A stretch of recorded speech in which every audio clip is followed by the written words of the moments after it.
Hi, I'm Natalie Terry. And I'm Sophia Baker, and we conducted a study to see if dogs preferred lavender or peppermint essential oils.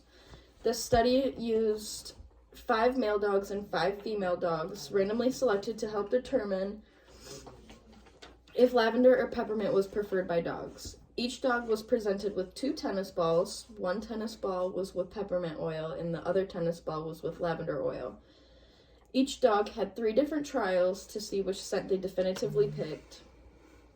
The results concluded that there was little to no pattern as to which scent the dog preferred because there would need to be more dogs to make a final conclusion. This investigation was initiated by Natalie and I to determine if dogs prefer the scent of lavender or peppermint. The information we recorded was useful to find out whether or not male and female dogs preferred the scent of lavender or peppermint, as well as to see what types of patterns there may be in certain dog preferences.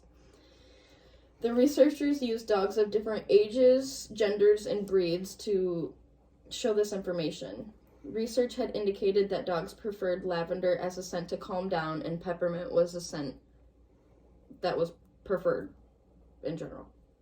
Though there were experiments that took place in other research, the question of only comparing lavender and peppermint has not been investigated. So to begin our investigation, we researched 5 different sources.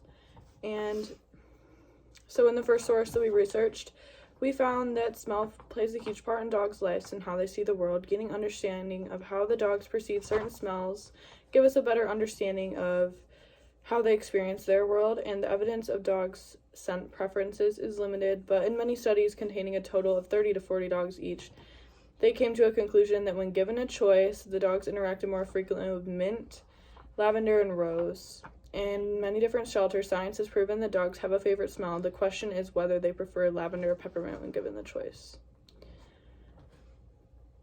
And during this other experiment that we investigated, they took 14 adult dogs of different ages and exposed them to 33 different scents. The handlers unleashed the dogs and remained in the same positions where they started the whole time. The dogs were left to roam around their preferred scents, and the experiment ended up showing a preference for scents with blueberries, blackberries, mint, rose, lavender, and linen blue.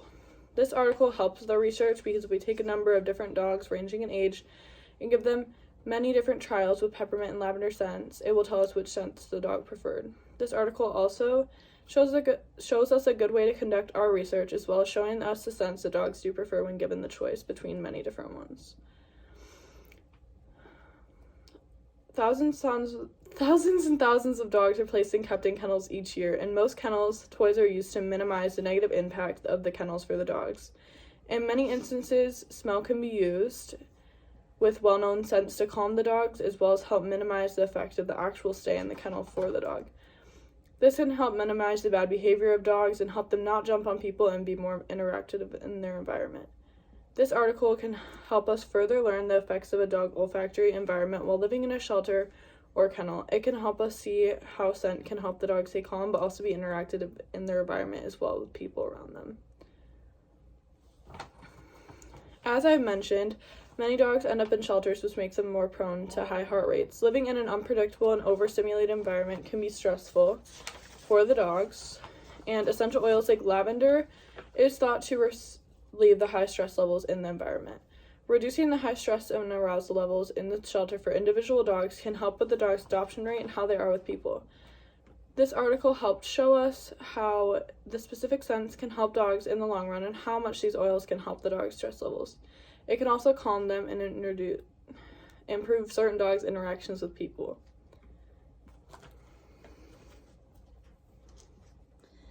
In our study, there were 10 dogs involved. 5 were male and 5 were female, all of which were spayed and neutered, except for one. There was one dog that wasn't neutered.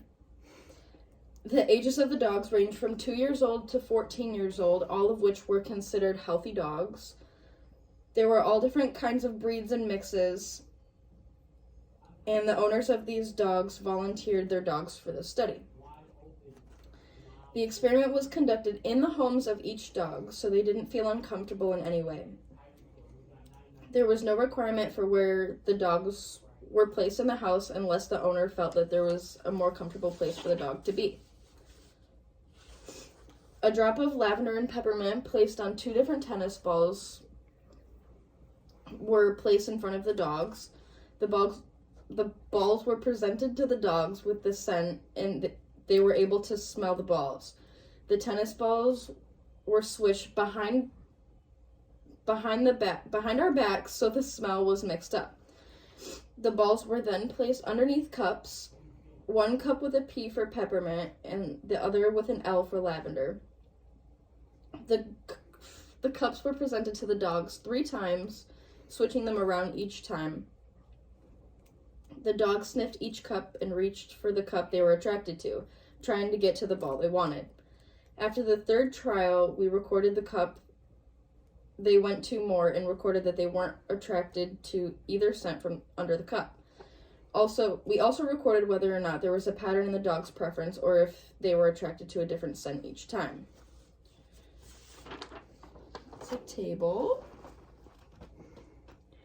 That shows each individual dog breed that we had. So we had 10 different well, I wouldn't say 10. We had many different dog breeds. We had a Springer Spaniel, Labrador Retrievers. We had 4 Labrador Retrievers, a Labrador Hound mix, Golden Doodle, Border Collies, and a Chihuahua. And there was different preferences for each and every one of them. The table shows the results of the experiment. It shows a difference between different breeds and their preferred scent, as well as a different age and gender and their preferred scent.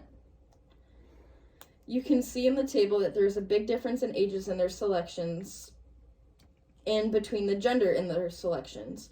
Some dogs had a pattern in their choices, and some just were completely random and just went to the same ball every time. Regarding a dog's age, if they were very old and couldn't smell well, they may just have gone to the same ball every time. You can see that in the results, some younger dogs had a pattern and had a preferred scent, and some dogs were just frantically grabbing both balls. Those are 2 tables. Graphs. That shows which dog preferred which. So these graphs show the different trials and their results of how many males and females picked each scent each trial. Helps to show whether or not there were any patterns in these choices, and it helps us to see the relationship between the gender and the scent in this particular experiment. So we did find that there was a relationship between gender and scent, and it helped to this table right here helped more to show us the distinctive pattern between the two, which there wasn't much of one, but there was a bit of one. Do you want me to do the discussion? This experiment provided results for the question of whether randomly selected dogs preferred lavender or peppermint when given a choice. The results proved to be inconclusive, as there was little to no pattern in this particular experiment. With just some minor improvements, this experiment could prove to be very accurate in proving results to the questions asked. In this experiment, more dogs were needed to actually see clear results. If there were also more trials, that would help with getting much more accurate results. If more dogs were gotten, varying the breeds and ages even more than they were would also help the results to be way more accurate. When doing this experiment again, more dogs of different breeds, ages, and genders should be included to get more accurate results. Another thing to consider when doing this experiment again is to use different toys each trial and switching it up more. This would help to prove whether a dog really prefers one scent or if they just pick it at random, and it happens to be a pattern. Using more than just 2 essential oils will also help make the experiment even more accurate.